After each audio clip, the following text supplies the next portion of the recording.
everybody, welcome back or welcome to my channel. My name is Shaki and today I'm going to be going through all the books I want to reread in 2021.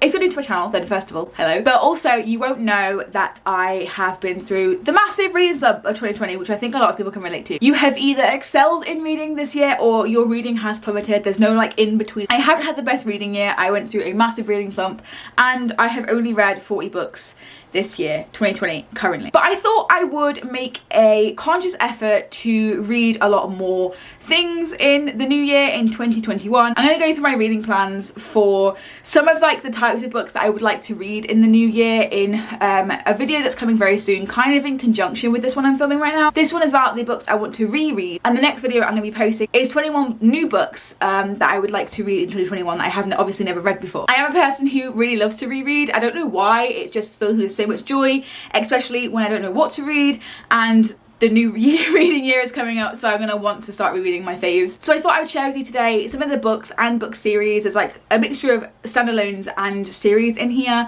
that I want to reread, either just to enjoy them again if they're standalones, or it's like a start of a series that I need to reread so that I can finish the rest of the series, because I'm very much so a person who has to go into things with all the knowledge. If you do want to go and see my other video where I talk about new books that I want to experience, you can go ahead and watch that video, which will be coming out very soon. I'll be filming it in the next couple of days. If you like rereading, then please stay. The first book on this list that I would really like to reread is Renegades by Marissa Meyer. Now, just a little bit of a summary because there are a lot of books to get through. This is basically a book about Nova, who has a lot of beef with the Renegades, and the Renegades are a group who protect civilians in society from superpowers and just like bad things in society in general. And Nova is part of the anarchists whose one mission is to take the Renegades down. So when the anarchists say that Nova should be a spy, like a fake person in the Renegades to gain as much information as possible, she accepts and she's like, GG, I'm gonna go destroy them. But then she meets Adrian, who is one of the Renegades. When she meets Adrian, everything changes and she suddenly realizes that the Renegades might not be so bad. This book does have a lot of romance elements, but it also, I remember having it a lot of cool action, really jam-packed elements as well. Part of the reason why I also want to reread this book is so that I can get to the other books in the series. The other two books in the series are Arch Enemies and also Supernova as well. So these are two new books that I would like to read, but ultimately because my brain is weird, I have to reread the first book first. So I think I'm gonna binge these this year and I'm really excited. I absolutely love Marissa Meyer's writing and her worlds and stuff like that, and one of the other series that I really would like to binge of hers this year is the Lunar Chronicles, which starts with Cinder. So this first book is about Cinder, who is an android. She's a cyborg, and her life changes when she meets Prince Kai and she becomes like entangled in the royalty world. I remember reading this quite a while ago and I really enjoyed it, and I would like to see if I enjoy it again, and it's a really good series and I really would like to reread Cinder so I can get to the rest of them finally and actually appreciate them for what they are. Most of this series I do want to reread in 2021 have the same kind of vibe. Like I read the first one, didn't get to the rest of them, so I'm rereading the first book so I can get to the rest of the book. And this book is no different. That is The Devouring Grey by Christine Lynn Herman. I know that the newest like installment of this series, is it a series, a trilogy? I don't actually know what it's going to become, but Deck of Omens has been out for quite a while, I think. I think it got like, you know, piled over with coronavirus stuff and other things that are going on, but I believe that Deck of Omens has already came out or is going to come out soon. It has so many good things in it that I'm into, and it just is the sort of vibes, the spooky aesthetic vibes I need in January. I just need them, okay? I need them. The next book series that I really would like to reread in 2021 is The Infernal Devices. This is one of my favourite series of all time.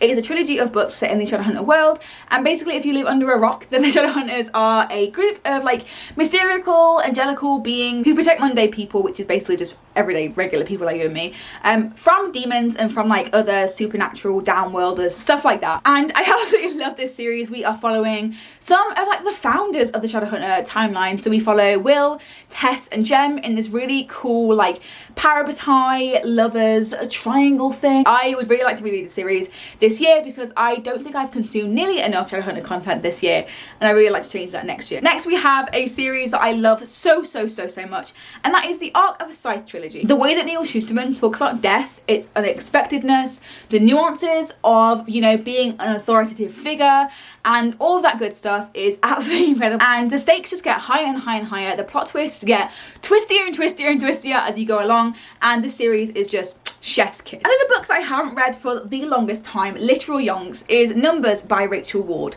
This actually does have a sequel to it that I have never read, but I remember this book being very intriguing and me enjoying it quite a lot, so I wanted to reread it in 2021 to see if I still like it. So we follow Jem, who ever since her mother died can look at people and see the date that they die like written in their eyes or on their faces. She starts to fall in love with a guy called Spider that she meets, which is an amazing name for a protagonist, BT Hub. The ever-growing tension between them, and like you know what's going to happen, you know that she's going to see the way he dies and all that good stuff, and you know that it's going to be heart-wrenching, and I'm pretty sure I was pretty devastated when this book ended. Honestly, I want to feel those feels again. I want to experience this book all over again and see if I still like it, because who even knows, I might not. But yeah, I remember this being very good, very enchanting, very different as well, very original, and I really want to reread this and possibly get to the sequel, which I think is in Spider's point of view, which is really, really exciting. The last couple books in my series installment of this like little books when I reread next year video are some graphic novel series. The first graphic novel series that I really want to reread next year is Saga by Brian K. Vaughan and Fiona Staples, but this is basically like Romeo and Juliet on steroids,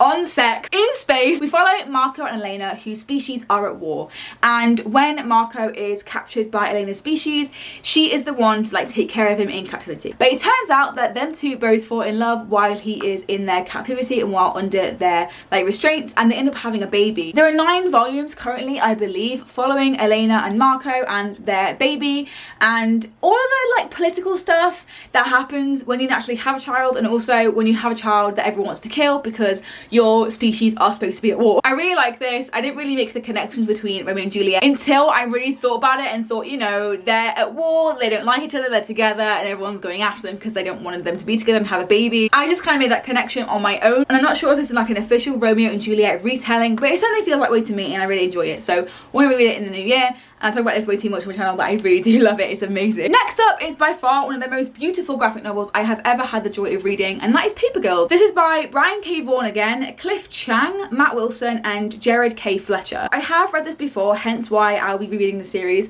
but I do have volume 2 now, and I believe there's more volumes coming out or out right now. So this is based all around Halloween, and we follow 4 girls who deliver newspapers. As they are delivering newspapers, they stumble across some of the world's biggest secrets. The series kind of focuses around nostalgia, you know, being a child, because I think this is middle grade and they all are 12 years old, even though this bitch is smoking. It's a little bit supernatural as well, so maybe a little bit creepy, a little bit spooky, and perfect for January in my humble opinion, because I still want all the spooky reads, no matter if it's October, February, December, I want it all, okay? The last graphic novel series that I want to reread, and the last series in general that I want to reread in 2021 is Heartstopper by Alice Moon. I love this series so much. So yes, I want to reread the Heartstopper series, which consists of volume 1, volume 2, and volume 3, and these are really short, fluffy contemporary stories about Nick and Charlie, who are both queer, falling in love and surrounded by their friends, the hardships of coming out, the hardships of mental health and dealing with them, and also just being in school and university and stuff like that. I believe that volume 4 of this is coming out really soon, and I want to reread them before that comes out. I know that I keep saying that and keep repeating that, but I really would like to reread them in time for that to release, so I can just feel a bit more included. I think the next installment, volume 4, is expected in April, so I'll read these just to be a bit more invested in the story when that does come out, because I have found that with these graphic novels I kind of forget what happens because they are so fluffy. They can be a little bit forgettable. I really wish to reread these and kind of more appreciate them the second time round. Okay, now swiftly moving on to some standalones that I really would like to reread. These are both by the same author, and I can't remember when I read both of them last. I think I read the first one this year, and that is Daisy Jones and the Six, and also The Seven Husbands of Evelyn Hugo by Taylor Jenkins Reid. I love Taylor Jenkins Reid. I think she is an amazing author, and I believe that Daisy Jones and the Six is getting an adaptation by Amazon, and I also think that Evelyn Hugo is getting an adaptation as well. I think it's becoming a movie, but I'm not entirely sure what like the scale, the time frame of this is going to be, but I think that Daisy Jones is coming out in next year. I don't actually know though. This depicts the coming together of Daisy Jones and the Six, the rise and also their fall in the 60s and 70s, and what it was like to be a rock star at that time. Next, we also have The Seven Husbands of Evelyn Hugo, also by Taylor Jenkins Reid, also getting an adaptation at some kind of state. This follows Evelyn Hugo, and she is basically a starlet in the 1950s in Hollywood, and it kind of just again depicts her rise and fall of fame. We do flip between dual timeline perspectives, so one of them we are following Evelyn Hugo in the moment in the 1950s. Also, we follow a more like modern day timeline of journalist Monique kind of on a mission to capture Evelyn Hugo's story and write it down before she dies. This has a lot of interesting concepts within it, a lot of interesting characters. Evelyn Hugo is an interesting character all in herself, so I really would like to kind of like detach them both from each other and read them as separate pieces rather than just having like loads of expectations based on one another. Next on my reread list is another standalone which is told with dual perspective / timelines, and that is Pulp by Robin Talley. This is again a dual timeline told fiction surrounding the 1950s again, which is really weird. In the 1950s timeline we follow Janet Jones, who is trying to keep the love for her best friend a secret. But when Janet discovers pulp fiction, which is lesbian fiction, she starts to feel a little bit more seen and actually starts to write her own pulp fiction books under a pen name. We then follow our other timeline, which is 62 years later, which follows our lesbian protagonist who has just been through a horrible breakup and decides to get lost in one of her school projects, which is to study 1950s lesbian pulp fiction. She feels really connected to one author in particular called Marianne Love and becomes determined in tracking down who she is and finding out her true identity, because a lot of people in those times wrote under pen names. When I picked this up, I was expecting it to kind of cater to a lesbian audience, but anyone who likes women, who is also a woman, or just anyone who identifies as liking women probably can identify with this in some sort of way, shape or form. My best friend is a lesbian and does speak to the representation in this book of the fears and the phobias surrounding lesbian and like lesbophobia sort of thing. Obviously I can't speak to that, but I am bisexual and I do really like this book. I think it was really sweet and I love the dual timeline perspectives, and the storyline in this is just sublime. I don't think enough people talk about this at all. I think it is excellent and more people should be reading it, more people should be talking about it. I have no idea why. I did not do this on purpose, but for some reason we've gone down the lesbian avenue, like woman relationships avenue. Speaking of, the next book I'm going to be talking about includes just that, and that is Unspeakable by Abby Rushton. So this again is a female romance, and it follows our main protagonist Megan, who is mute and hasn't spoke for months. Then a new girl comes to her school called Jasmine, who is beautiful, bubbly, and makes Megan hella confused. Jasmine and Megan's characters have such a stark contrast because Jasmine is so bubbly and lively and talkative, whereas Megan is literally mute. And Megan would love to communicate her feelings to Jasmine, you know, because she is confused, but however she is mute and she doesn't really know how to communicate this without speaking, although she would like to learn how to speak again. I read this book when I read this, and I really would like it to not fail me on my read, but I have a really suspicious feeling that I'm not going to like this as much as I did in the past. I love seeing positive representations of women romances because we don't get a lot of that in the media, and I really would like for there to be more, especially in YA fiction. Moving swiftly on from like queer romances that I want to reread, we're going to delve into some mental health books that I really want to reread as well. The first couple we have here are books surrounding eating disorders. Now, one of my New Year's resolutions, well, I don't really call it a resolution because I'm kind of just doing it anyway. It doesn't really matter that it's the end of the year. One of my goals is to finally like sit down with myself and learn to love myself and to get out of this relapse recovery kind of state that I'm currently in with my eating disorder. The first book that I want to read that is very much so to do with this is Paperweight by Meg Haston. I remember really liking this book. We follow Stevie, who has gone to a recovery clinic for her eating disorder. At the same time as dealing with her eating disorder, Stevie is kind of mourning her brother's death, and the anniversary of his death is coming up, and her plans are to